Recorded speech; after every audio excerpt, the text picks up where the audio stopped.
उदय सिंह जी राजा किसको बना के गए? जगमाल। उदय सिंह की डेथ कहां पर हुई? गोगुंदा। तो अंतिम संस्कार भी कहां होगा? गोगुंदा। तो राजाओं के टाइम एक रिवाज हुआ करता कि वह बेटा जो अगला राजा बनेगा पिता के अंतिम संस्कार में भाग, अंतिम संस्कार समझ गए, जब जलाने के लिए जाते हैं तो बाकी सारे बेटे जाएंगे पर वो बेटा नहीं जाएगा जो अगला क्या बनेगा? राजा। अब अगला राजा कौन बनना है? जगमाल। तो जगमाल को कह के भाई तू राजा वाली सीट पे बैठ जा, हम उदय सिंह की डेड बॉडी को जला के आ रहे हैं, तब तक तू सफा वफा बांध के तैयार रहे, आते तेरे क्या कर देंगे? तिलक। राजा की सीट कभी भी खाली नहीं रहनी। राजा को कोई दुख नहीं होता, राजा कोई शौक में भाग नहीं लेगा, राजा अंतिम संस्कार के अंदर नहीं जाएगा। बाकी जो जगमाल के भाई है, महाराणा प्रताप और जीते भाई थे, ये सारे उदय सिंह के अंतिम संस्कार में गए। क्योंकि मेवाड़ के राणा की डेथ हुई है तो बड़े बड़े सामंत आए, मेवाड़ की सारी जनता इकट्ठी हुई। वहां शमशान घाट में जब जनता ने देखा कि महाराणा प्रताप वहां खड़े हैं तो जनता में कानाफूसी हुई आपस में। हरे के तो मेवाड़ वाले तो रिवाज तोड़ने लग गए भाई। रिवाज कहता है कि राजा का वह बेटा जो अगला राजा बनेगा अंतिम संस्कार में भागे, तो प्रताप यहां क्या कर रहा है? क्योंकि प्रताप सबसे बड़ा बेटा, तो जनता के हिसाब से राजा कौन बनना चाहिए? प्रताप।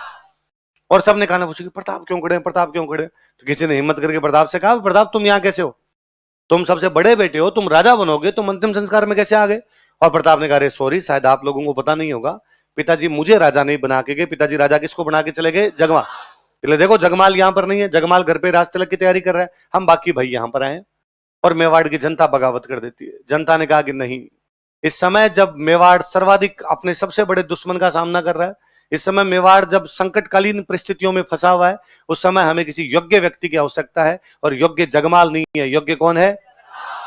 इसलिए हमें नहीं पता उदय सिंह किसको राजा बना के गए, पर हम जनता किसको राजा मानते हैं? प्रताप। हमारा राणा कैसा हो? महाराणा प्रताप। अब फिर सबने कहा कि यह तय करने का अधिकार उदय सिंह को किसने दिया कि प्रताप राजा नहीं बनेगा, जगमाल बनेगा? मेवाड़ में राजा कौन बनेगा? तय सलुम्बर का सामंत करता है। कौन करता है? और उस समय जो सलुम्बर के सामंत थे उनका नाम था कृष्णदास चुंडावत। क्या नाम था? कहां के सामंत है? चुंडा के बेटे, इसलिए क्या हो गए? चुंडावत। चुंडा के वंशज इसलिए चुंडावत हो गए। और कृष्णदास चुंडावत खड़े रहे, उन्होंने कहा हाँ साहब ये अधिकार मेरे पास है। उदय सिंह जी कौन होते हैं बताने वाले कि जगमाल राजा बनेगा? और मैं आप सब जनता के सामने राजा किसको घोषित करता हूं? किसको? अंतिम संस्कार किया, प्रताप को कंधों पे बिठा के ले, नारे लगाते हुए आए। जगमाल अंदर साफा खींच के तैयार बैठा है एकदम। और जगमाल ने नारे सुने, जगमाल बारे, उसने कहा क्या कर रहे हो? नारा चेंज करो, हमारा राणा कैसा हो? राणा जगमाल जैसा। कृष्णदास चुंडावत ने हाथ पकड़ा के साइड में हट रहे, और राजा किसको बना दिया? तो प्रताप का राजतिलक कहां किया गया? गोगुंदा। किसके द्वारा? राजतिलक तो उसी दिन हो जाता था जिस दिन पहले वाला राजा मरता था। वो राजा मरा, राजा की सीट कभी भी खाली नहीं रहेगी, आप जहां पर हो वहां पर आपका क्या कर दिया जाए? राजतिलक। पर बाद में राजतिलक का फंक्शन होता, फंक्शन करते बाद में थोड़े दिन बाद में फंक्शन, तो अब भाई कोई भी अपने घर पे फंक्शन करते हैं, कोई शादी ब्याह का हो, कोई सगाई का हो, कोई घर की न्यांगल का हो, कोई शुभ काम हो, तो मुहूर्त देखते हैं, ज्योतिष नक्षत्र देख के करते हैं, पंडित जी से पतड़ा पूछवाते हैं कि पंडित जी बताओ कब करें।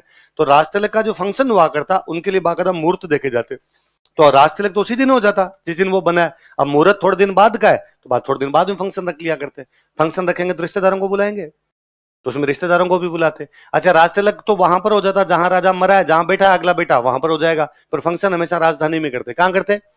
मेवाड़ वालों की राजधानी चित्तौड़गढ़, पर चित्तौड़गढ़ पे कब्जा किसने कर रखा है? अकबर। तो अब कहां करें? तो संकटकालीन राजधानी कौन सी? कुंभलगढ़। तो प्रताप का राजतिलक समारोह कहां मनाया गया? कहां मनाया गया? इस बात को आप यूं समझ लो कि आपके आरएस का रिजल्ट आएगा, रात के 2 बजे रिजल्ट आया, आप अपने रूम के अंदर बैठे हैं और आपको पता चला कि मेरी रैंक आ गई 8वीं। आप आरएस तो बन गए, रूम में उस कुर्सी पे बैठे बैठे बन गए। उसके बाद घर वालों ने फोन किया कि मंगलवार को घर आ जाना, बालाजी की सवामणी है, तेरे बुआ जी सब हो आएंगे। तो तुम्हारा फंक्शन कब हो रहा है? मंगलवार। राजतिलक तुम्हारा उसी दिन हो गया, शुक्रवार को। राजतिलक समारोह कब होगा? पल्ले पड़ गई बात। एक जनरल एटिकेट, सामान्य शिष्टाचार भी कहता है कि आस पड़ोस में जब भी कोई राजा बनता तो बाकी उसके पड़ोसी उसको बधाई भेजेंगे। मोदी जी प्रधानमंत्री बनते हैं तो चीन, पाकिस्तान, रूस, आसपास के जो भी देश है, मोदी जी क्या भेजते हैं? अभी इंग्लैंड में प्रधानमंत्री चेंज हुआ तो मोदी जी ने उनको क्या भेजी है? बधाई। तो अकबर ने प्रताप को बधाई भेजी, अपना एक दूत भेजा। दूत का नाम क्या है?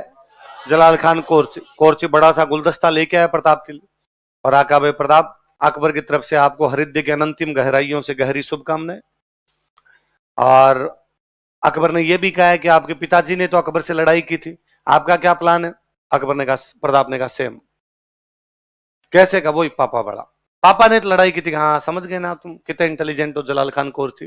कुल मिला के प्रताप ने संधि के किसी भी प्रस्ताव को मानने से क्या कर दिया? कोर्ची गया। कोर्ची ने कहा नहीं भाई, उसका तो एकदम विजन क्लियर है, राजा बनते ही उसने कहा आपने अकबर के खिलाफ क्या करनी है? लड़ाई। अपने अकबर से कोई संधि करनी। पर अकबर ने सोचा कि नहीं यार, राजस्थान का राजा है, क्यों ना किसी राजस्थानी को बात करने के लिए भेजा जाए। यंग लड़का राजा बना है, क्यों ना किसी यंग लड़के को बातचीत करने के लिए भेजा जाए। अकबर से आमेर वाले संधि कर चुके थे। कौन संधि कर चुके? उन दिनों आमेर का राजा था, उसका नाम था भगवंत दास। क्या नाम था? और भगवंत दास का बेटा, उसका नाम है मान सिंह। क्या नाम है? और दोनों किसके दरबार में है? अकबर। राजा भगवंत दास और राजकुमार मान सिंह। और अकबर ने राजकुमार मान सिंह को कहा कि राजकुमार मान सिंह, आमेर गए हुए कितने दिन हो गए? मैं कई दिन हो गए आमेर गए हुए। तो तुम एक काम करो, आमेर जाके आओ, वहां घूम के भी आ जाना, तुम्हारे आमेर कई दिन छुट्टी मनाओ, और जाते समय उदयपुर होके जाना, प्रताप से बातचीत करके जाना। मान सिंह का ठीक है। तो किसकी तरफ से बातचीत करने के लिए आया मान सिंह? कहाँ का राजकुमार है वो? किससे बातचीत करने के लिए आया? उदयपुर में पिछोला की पाल पर वहां डिनर का प्रोग्राम था, और कहा गया भाई वहां पर बातचीत की जाएगी। प्रताप को पता चला, प्रताप ने कहा स्वागत कीजिए भाई, राजकुमार आया है, कोई बात नहीं, बातचीत कीजिए। अच्छा, आमेर का राजकुमार बातचीत करने के लिए आया, तो अपने राजकुमार को भेज दो बातचीत करने के लिए। यही कहता है नियम। यदि अमेरिका का रक्षा मंत्री आया तो हमारा रक्षा मंत्री, चीन का विदेश मंत्री आया तो हमारा विदेश मंत्री, इंग्लैंड का वाणिज्य मंत्री आया तो हमारा वाणिज्य मंत्री, और उनका प्रधानमंत्री आया तो हमारे प्रधानमंत्री। यही नियम कहता, काउंटर पार्ट मिलेंगे, प्रोटोकॉल यही कहता। तो कि भाई आमेर का राजकुमार आया तो मेवाड़ का राजकुमार बातचीत कर लेगा। तो आमेर का राजकुमार कौन आया? मान सिंह। तो प्रताप ने अपने बेटे को भेजा, अमर सिंह। किसको भेजा? ये तो मान सिंह डिनर के लिए जल्दी आ गया, अमर सिंह लेट गया। होता यह है कि मेहमान लेट आता है, होस्ट होता है वो पहले आ जाता है। यहाँ पे गेस्ट पहले आ गया था, होस्ट अभी तक आई नहीं। मान सिंह ने पूछा भाई कहाँ है? महाराणा प्रताप आए नहीं। वहां जो बाकी लोग खड़े थे उनका, सर आ रहे हैं बैठो। इतने महाराणा प्रताप तो आए नहीं, उनकी जगह पे कौन आया? अमर सिंह। और उसने मान सिंह को आका, और अंकल क्या समाचार है? और मान सिंह को लगा रही ये क्या तरीका है, महाराणा प्रताप क्यों नहीं आए? और उसने पूछा अमर सिंह से, भाई तुम्हारे पिताजी कहाँ पे? अमर सिंह और बदमाश आदमी, उसने कहा पिताजी, पिताजी का पेट दर्द हो रहा है। और मान सिंह को बड़ा गुस्सा है, मां डिनर सेट उछाल दिए वहां पे। मान सिंह ने कहा तेरा और तेरे बाप दोनों का पेट दर्द ठीक कर दूंगा मैं। लोग मेरे को मान सिंह कच्चा कहते हैं, मैं युद्ध के मैदान में आऊंगा और देख लूंगा तुम दोनों को। और वहां से पैर पीट के आगे निकला। अमर सिंह और बदमाश। अमर सिंह का, अरे अंकल क्या गुस्सा करते हो, रुको यार, कहां कर दोगे वो पेट दर्द, कहां ठीक करोगे आप? मैं युद्ध करूंगा और युद्ध के मैदान में ठीक कर दूंगा तुम दोनों का पेट दर्द। और अमर सिंह ने वापस कहा, मान सिंह की बुआ की शादी हो रखी थी अकबर के साथ में, तो उसने कहा वो युद्ध के मैदान में आओ तो अकेले मत आना, फूफा जी को साथ लेके आना। मान सिंह देख लूंगा मैं, तुम्हें बता दूंगा, ये कर दूंगा वो कर दूंगा। और अमर सिंह वापस कहा, अंकल एक बात और सुनो, हमारे पाली में सोजत की मेहंदी मिलती है, जीआई टैग और मिला हुआ उसको, बहुत अच्छी मेहंदी है, बुआ जी के लिए ले जाओ थोड़ी। मान सिंह ने कहा मैं बताऊंगा तुम्हें, अब तो मेरे घोड़े पिछोला का पानी पिएंगे। मेरे घोड़े किसका पानी पिएंगे? मैं लड़ता हुआ कहां तक आऊंगा? पिछोला तक। घर में घुस के मारूंगा तुम्हें, और मैं पिछोला को वैसे ही पानी पिलाऊंगा, पिछोला में वैसे ही पानी पिलाऊंगा मेरे घोड़ों को, जैसे कभी जोधा ने पिलाया था। जैसे कभी किसने पिलाया था? या तो जोधा पिला के गया था, अब पिछोला में अपने घोड़ों को पानी किया मैं पिलाऊंगा। मेवाड़ ने वापस कहा कि मान सिंह तुम यदि जोधा की तरह आओगे इधर पिछोला में पानी पिलाने के लिए, हम स्वागत करेंगे, बहादुर हो, पर जोधा अकेला आया था, तुम अकबर को साथ लेके आओगे। तुम अकबर के दम पर कूद रहे हो, जोधा की तरह अकेले नहीं कूद रहे हो। मान सिंह वहां से कुल मिला के निकल गया, गया अकबर के पास, और जाता है सेना दो मेरे को, अभी के अभी मेवाड़ वालों पर अटैक कर दूंगा। प्रताप अकबर ने कहा बात क्या हुई, बात तो बताओ। उसने कहा बात तो कुछ हुई नहीं। क्यों बात क्यों नहीं हुई? महाराणा प्रताप ने कुछ तो कहा होगा। तो महाराणा प्रताप आया ही नहीं, तो कौन आया था? तो उसने कहा राजकुमार बात करेगा तो राजकुमार जाएगा, तो उसका बेटा अमर सिंह आया था। तो अमर सिंह ने तेरे को क्या कहा? अरे तो आप छोड़ो क्या कहा, आप तो सेना दे दो मेरे को। पर अकबर इंटेलिजेंट आदमी, लोग अच्छा सही बात यार, राजकुमार जाएगा तो राजकुमार आएगा, मतलब राजा जाएगा तो राजा है। और अकबर ने भगवंत दास जी की तरफ देखा, भगवंत दास जी ने कहा बैग पे कर जा रहा हूं मैं, अभी 11 बजे वाली गाड़ी है मेरी तो। जून का महीना था, गर्मी पड़ रही थी। अकबर ने अपने सैनिकों को कहा कि मान सिंह को साइड में ले जाके माउंटेन ड्यू पिलाओ, गर्मी में गर्म हो गया बंदा, ठंडा करो यार बंदे को थोड़ा। भगवंत दास जी आए, भगवंत दास जी ने प्रताप से बातचीत की, प्रताप संधि कर ले, क्या पड़ा लड़ाई में?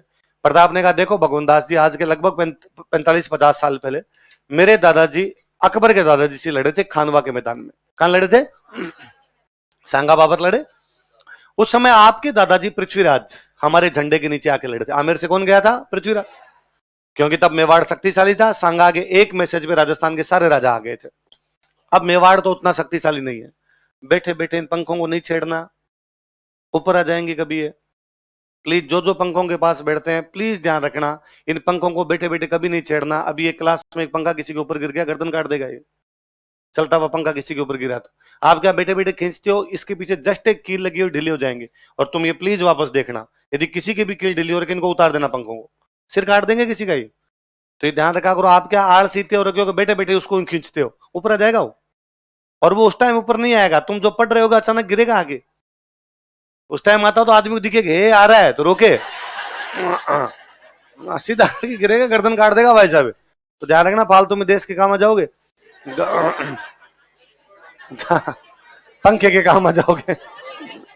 हाँ आरएस के लिए शहीद हो जाओगे आप, हाँ अग्निवीर हो जाओगे इधर। तो कहा कि भाई भगवान दास ने कहा भाई संधि कर लो। तो प्रताप ने कहा कि भाई कभी हम शक्तिशाली थे तो आपके जो सारे के सारे राजस्थान के राजा थे हमारे झंडे के नीचे आगे लड़े थे। अब चलो हम उतने शक्तिशाली नहीं, भगवान दास जी आप शक्तिशाली हो, आप मुगलों के खिलाफ लड़ाई का ऐलान कर दो, मैं आपके झंडे के नीचे लड़ लूंगा, लेकिन मुगलों के झंडे के नीचे लड़ूंगा। मुगलों से संधि का मतलब है जहां मुगल लड़ने के लिए भेजेंगे आपको जाना पड़ेगा। प्रताप ने कहा ये गवारा नहीं है अपने को। भगवान दास जी ने कहा देख मेरी लड़ने की हिम्मत है नहीं, तू जाने तेरा काम जाने।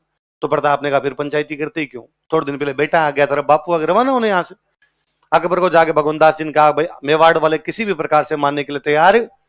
अकबर ने फिर भी कहा कि वन मोर ट्राई। अकबर ने इस बार निर्मला सीतारमन को भेजा। अकबर के जो वित्त मंत्री है उनका नाम क्या है, टोडरमल जी आए। टोडरमल जी ने आकर देख प्रताप मैं तो उसका वित्त मंत्री हूं, मैं तो जानता हूं उसके पास इतना धन है, अथाह धन है, 1000 साल भी लड़े तो उसका धन कम पड़ने वाला। तुम यार मेवाड़ छोटी सी रियासत हो, कैसे लड़ोगे उससे, और यदि लड़ोगे तो इसमें तेरा घाटा। प्रताप ने कहा टोडरमल जी बिस्किट लो चाय के साथ, अकेली चाय एसिडिटी करती है। नाश्ता वास्ता कराया टोडरमल जी को और कहा टोडरमल जी क्या क्या क्या कह रहे थे आप, धन कहां से आएगा। तो जाके कहना अकबर से कि मेवाड़ के भामाशाह मरे नहीं है, पैसा हमारे पास कहीं से आ जाएगा, आप लड़ाई की तैयारी करो, ये बार बार ये लव लेटर भेजने बंद करो। 4 आदमी आ गए आपकी खूब है। कुल मिला के प्रताप ने अकबर के एक भी दूत को संधि की बात सबको सब बेरंग लौटा दिया गया। जब बातचीत के सारे रास्ते बंद हो जाए तो बाद में क्या बचता है, युद्ध। इस बार वो युद्ध हो रहा था जिसे आप तीसरी क्लास से पढ़ते हुए आए, हल्दी घाटी का युद्ध।